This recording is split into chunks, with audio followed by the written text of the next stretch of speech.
Hello everyone, welcome back to my channel love with demon king का next episode लेकर आई हूँ। Guys अभी मैं थोड़ी सी बिजी हूँ तो डेली अपलोड नहीं कर पाऊँगी वीडियो, डेली रिकॉर्डिंग भी नहीं हो पा रहा है क्योंकि सामने न्यू ईयर है, क्रिसमस भी है और मेरे भाई के स्कूल का एनुअल फंक्शन भी है। तो मैं बहुत ज़्यादा बिजी हूँ अभी। थोड़ा टाइम जब मिलेगा तो मैं रिकॉर्ड करके यहाँ पर अपलोड कर दूँगी, ठीक है। तो चलिए शुरू करते हैं लव विथ डेमन किंग का अगला एपिसोड। पिछले एपिसोड में हमने देखा था विंग महल से चला गया था पश्चिमी ओर 3-4 छोटे छोटे क्लैन्स थे और पहाड़ों में लैंड क्लैन बसा हुआ था और आगे दूर दूर तक जंगल फैले हुए थे, जो जंगल अभी सूख चुके थे, एकदम ही सूख चुके थे क्योंकि साल भर यहाँ पर बारिश का नामो निशान नहीं हुआ है, एक बूंद भी बारिश नहीं आया है। ये बहुत ही अजीब था। विंग इसी का ही तहकीकात करने के लिए, वहाँ के लोग कैसे हैं ये जानने के लिए गया था। दूसरी तरफ मेंग्याओ और बाकी के कॉन्क्यूपाइंस सभी वांगजी से बहुत ज़्यादा जेलस फील कर रहे थे, सभी के सभी। इसीलिए वो लोग चाह रहे थे कि विंग के वापस क्लैन लौटने से पहले ही वांगजी को जियांग सेक्ट से बाहर निकाल दिया जाए, ऐसा कुछ वो लोग करने वाले थे। अब हम आगे देखते हैं। विंग को दिखाया जाता है जो पश्चिमी ओर पहुंच गया था। यहाँ पर मो क्लैन था, शू क्लैन था, बहुत सारे छोटे छोटे कबीले थे जिनका कोई नाम नहीं था, लेकिन वो गुट में रहने वाले इंसान थे। विंग वहाँ का हालत देखकर एकदम उसका रोंगटे खड़े हो गया था क्योंकि लोगों को खाना नहीं मिल रहा था, पानी नहीं था, सारा जगह सूख गया था, हरे भरे जंगल एकदम सूख के बंजर हो गया था। ये जो नज़ारा था ये भयानक था, ये सच में बहुत ज़्यादा दर्दनाक था।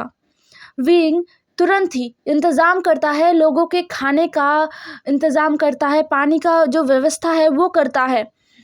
फिर विंग सीधा अपने सैनिकों के साथ पश्चिमी जंगल में चला गया था। ये जंगल बहुत बड़ा है। विंग के अंगरक्षक शैंगलिन ने कहा, क्राउन प्रिंस, हमें लगा था कि आप यहाँ से लैंड क्लैन जाने वाले हैं, लेकिन आप जंगलों में क्यों जाना चाहते हो? ये सुनकर विंग ने कहा, शैंगलिन, हमें जंगलों में जाना चाहिए। कुछ ना कुछ इस जंगलों में ही हुआ है जिसकी वजह से बारिश नहीं हो रहा है। कुछ तो बहुत अजीब है इस जंगल में। और हाँ, मैं लैंड क्लैन ज़रूर जाऊँगा, लेकिन लौटते वक्त। कुछ ही दिनों पहले जियांग सेक्ट से मदद पहुँचा है लैंड सेक्ट में, तो अभी फ़िलहाल उनको मदद का ज़रूरत नहीं होगा। इसीलिए हम जंगलों में आगे बढ़ेंगे। जितने दूर तक ये भयानक नज़ारा दिखेगा हम उतने दूर तक जाएंगे। मुझे इसके अंत तक जाना है। बहुत सारे लोग बहुत मुश्किलों में हैं। तभी विंग के अंगरक्षकों में प्रमुख बाव ने कहा, क्राउन प्रिंस, लेकिन ये तो हमारी प्रजा है भी नहीं, आप इतने दूर क्यों जाने वाले हो? अगर हम इनका मदद करें तो काम चल जाएगा। और बारिश, ये तो नेचर का दान है, इसमें कोई क्या ही कर सकता है, कोई क्या बारिश को ज़बरदस्ती रोक सकता है? विंग ने कहा, बाव, यहाँ का वातावरण देखो, यहाँ पर कुछ अलग है।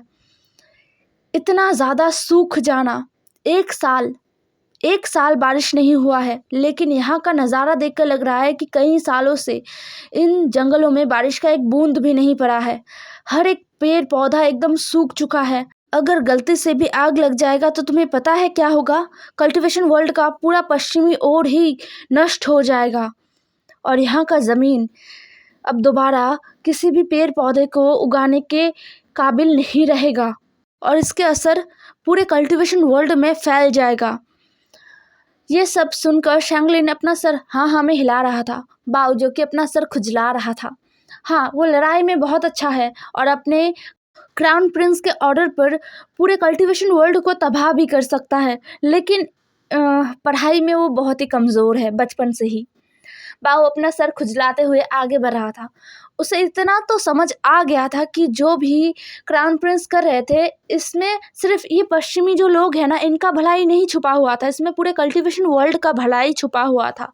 इसलिए वो भी अपने क्राउन प्रिंस के पीछे पीछे चले गए। सभी घोड़े पे थे। विंग के साथ लगभग 7-8 लोग विंग अपने साथ लेकर गया था। हालांकि वो जब पश्चिमी ओर जहाँ तक लोग रहते हैं वहाँ तक उसने बहुत सारा सेना लेकर आया था, जो कि खाना पानी ये सब लेकर आए थे उन लोगों के लिए जिनके पास नहीं है खाना पानी, उनको देने के लिए।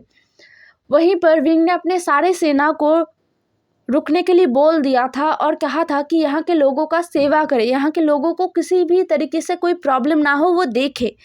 वह कहते हुए विंग अपने कुछ खास लोगों को लेकर चला गया था जंगलों में। अभी विंग के साथ लगभग 7 लोग थे और विंग को लेकर 8। वो सभी घोड़े पर थे और वो आगे बढ़ते जा रहे थे। पूरा दिन बिना रुके घोड़े के सवारी करते हुए भी इस गुट को मतलब विंग को और उसके लोगों को एक भी पेड़ पौधा जिंदा नहीं मिला था। हर एक पेड़ पौधा सूख चुका था और एकदम जलने के लिए तैयार था। ऐसा लग रहा था ये चीज़ बहुत ही भयानक होता जा रहा था और भी ज़्यादा। अभी अंधेरा हो गया था, इसलिए विंग को रुकना पड़ा और सारे घोड़े भी बहुत ज़्यादा थक गए थे। विंग ने घोड़ों को खाना दिया। जो खाना पानी विंग अपने गुट और अपने लिए लाया था उनमें से ही घोड़ों को खिलाया था, क्योंकि यहाँ पर घोड़ों के खाने के लिए कुछ भी नहीं था, ना हरी घास था ना ही पत्ते। तो घोड़े खाए तो खाए क्या, और घोड़ों को भूखा भी नहीं रखा जा सकता। इसलिए विंग ने घोड़ों को अपने ही हिस्से से खाना जो था ना वो खिला दिया था। वो बहुत सारे खाने ऐसे खाने के लिए पैक करके लाए थे, तो वही सारे घोड़ों को खिला दिया गया था और उन लोगों ने भी खा लिया था। अब उनके पास खाना भी नहीं बचा था। आगे का सफ़र वो बिना खाना बिना पानी लिए ही करने वाले थे। ये मुश्किल होने वाला था। विंग को नहीं पता कि और कितना आगे जाने पर उनको हरा भरा कुछ दिखने को मिलेगा। ये सोचते हुए विंग और विंग का गुट वहीं पर जंगलों में ही रात गुजार लेते हैं। उन्होंने आग भी नहीं जलाया था, क्योंकि डर तो लगा रहता है ना। ये पूरा सूखा हुआ जंगल है, अगर उनके आग लगाने से कहीं से कुछ हो गया और आग फैल गया तो वो क्या करेंगे। पानी भी आसपास नहीं है तो बुझाएंगे किससे। इसलिए उन्होंने आग भी नहीं जलाया था। मिडनाइट को विंग को कुछ आवाज़ें सुनाई दिया, जैसे कि बहुत सारे लोगों का प्रेजेंस विंग को फील हो रहा था। लेकिन विंग का पूरा बॉडी एकदम अकड़ गया था। विंग अपने आंखों को खोल नहीं पा रहा था। विंग को कुछ आवाज़ें भी सुनाई दे रहा था, कुछ बातें भी उसके कानों में आ रहा था, लेकिन क्या बातें हो रहा था वो क्लियरली समझ नहीं आ रहा था विंग को।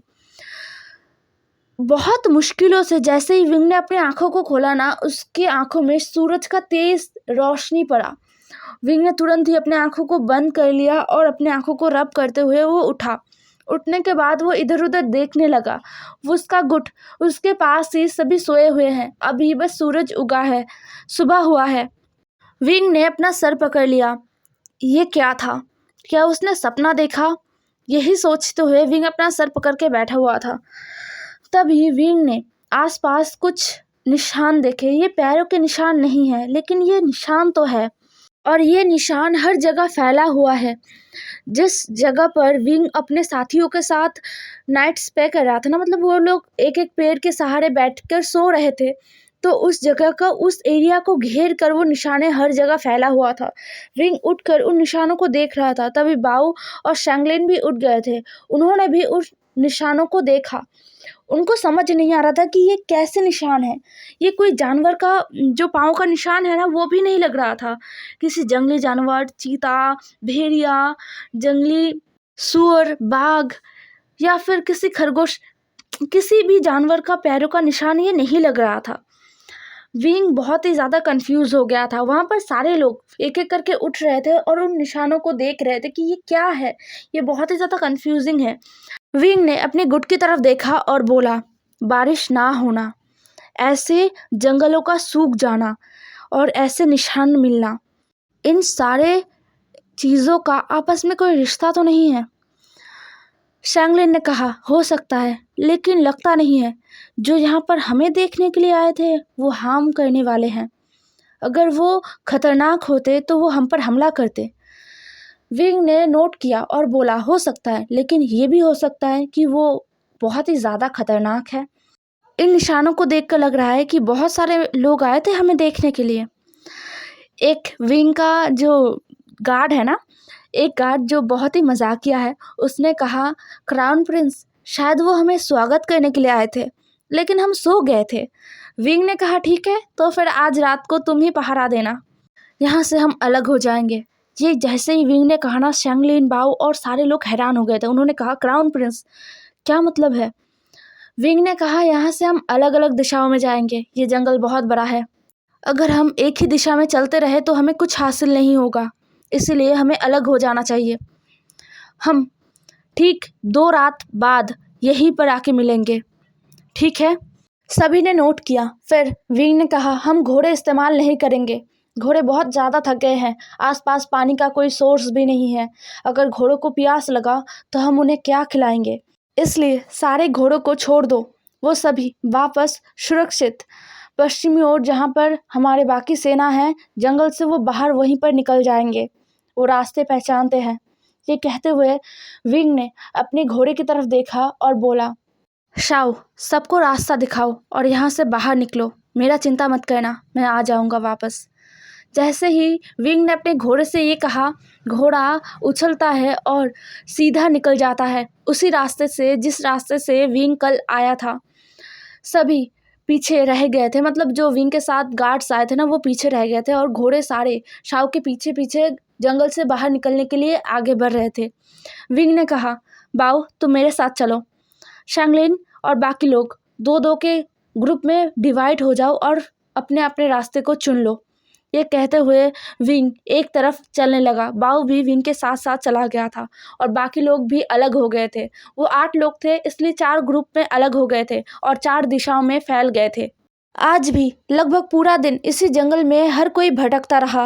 विंग और बाओ, शाओ और बाकी के जो गार्ड्स थे वो भी पूरा दिन बस इस जंगल में भटकते रह गए थे।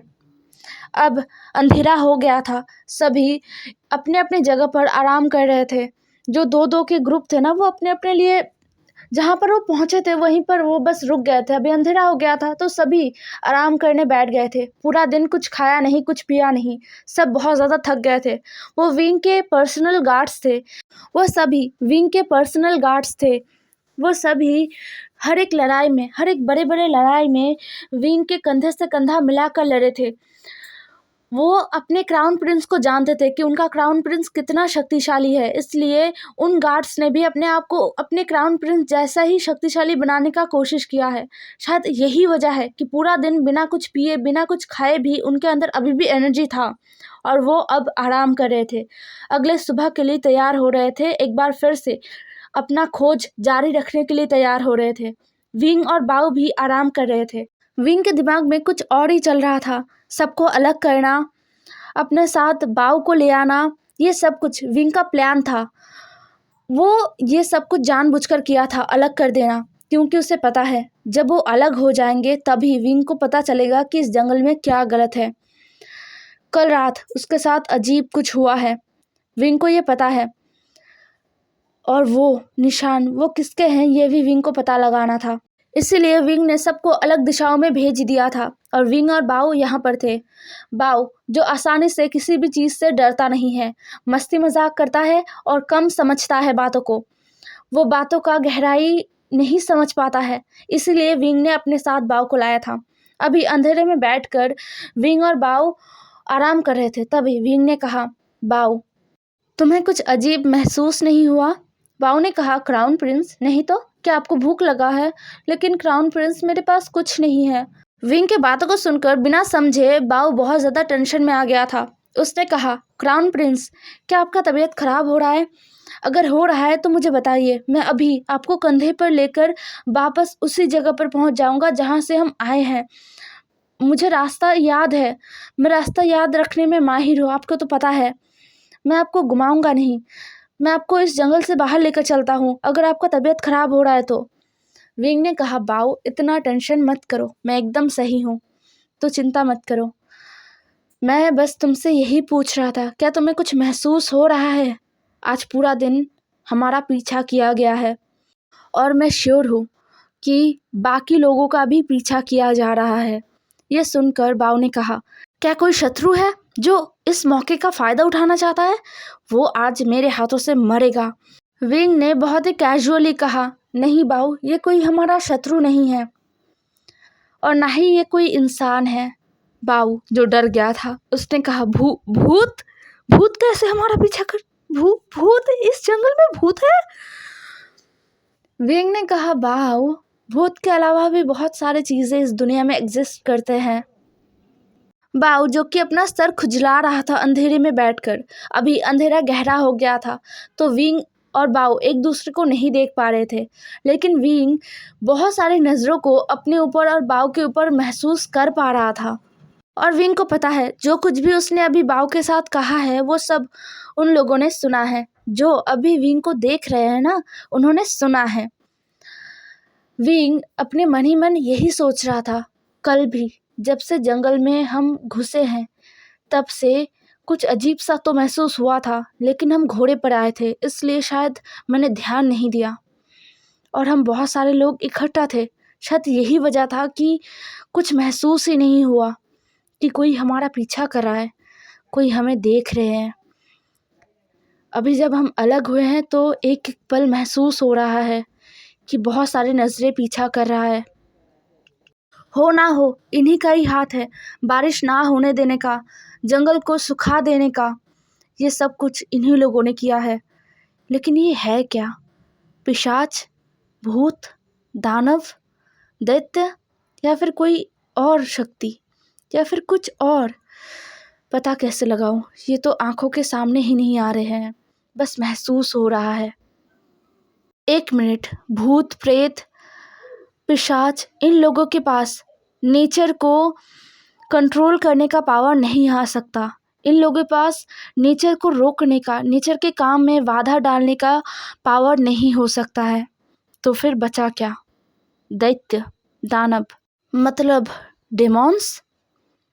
जैसे ही विंग ने ये सोचा ना, विंग को कुछ अजीब महसूस होने लग गया था, जैसे कि एक एक करके उसका पूरा शरीर जम रहा है। वो अपने शरीर से नियंत्रण खो रहा था, उसका शरीर उसके बश में नहीं रहा था, वो अपने शरीर को हिला भी नहीं पा रहा था। धीरे धीरे उसका दिमाग भी फ्रीज हो रहा था।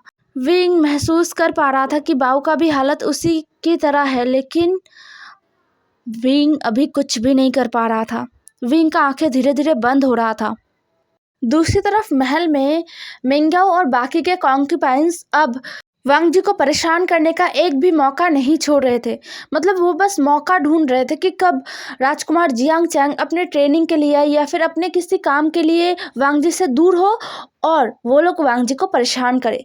वांग जी को भी अब ये सब बर्दाश्त नहीं हो रहा था, एकदम भी उसे बहुत ज़्यादा गुस्सा आ रहा था।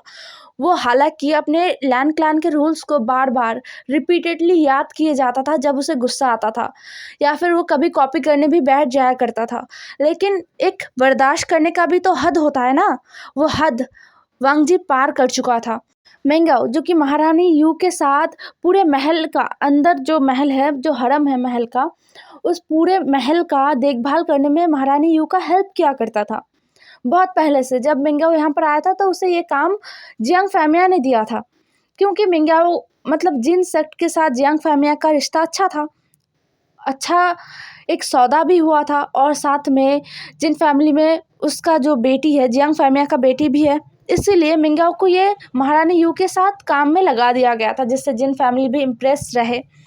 मिंगाओ अपने काम पर कम फोकस करता था, और इन 2 दिनों में उसने महारानी यू के कानों में वांग जी के नाम पर इतने सारे कुछ बता दिया था ना कि राजकुमार लान वांग जी बहुत ही घमंडी है, वो हमसे अच्छे से बिहेव नहीं करते, वो हमसे बदतमीजी करते हैं, और वो क्राउन प्रिंस को हम में से किसी के साथ भी आने नहीं देते, हमारे साथ वक्त बिताने नहीं देते।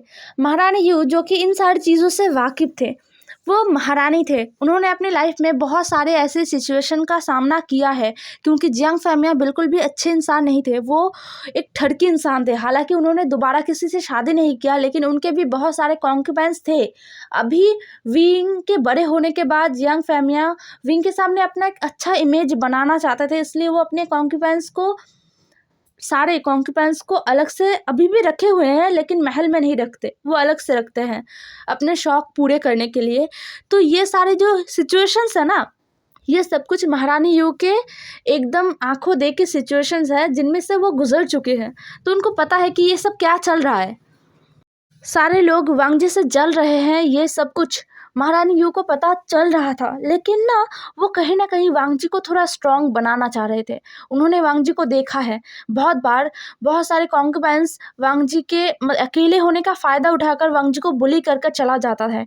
और वांगजी का जो पर्सनल सर्वेंट है फू शाओ, जब वो प्रोटेस्ट करने की कोशिश करता है, वो जब उनको उल्टा जवाब देने की कोशिश करता है तो वांगजी रोक देता है।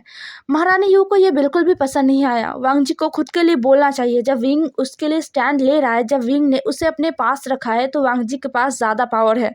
वांगजी अगर कुछ बोलेगा तो इनका हिम्मत नहीं होगा कि वो वांगजी के बातों को टाल पाए या फिर कुछ और कर पाए। इसलिए वांगजी को बोलना होगा, खुद के लिए बोलना होगा, खुद के लिए स्टैंड लेना होगा। महारानी यू यही चाहती है कि वांगजी खुद के लिए स्टैंड ले। जब वांगजी से संभाला नहीं जाएगा तब महारानी यू संभाल लेंगी, लेकिन अभी वांगजी को ही करना है। हेलो एवरीवन, आज का एपिसोड यहीं पर ख़त्म होता है। नेक्स्ट एपिसोड में देखते हैं कि क्या होता है। Bye bye.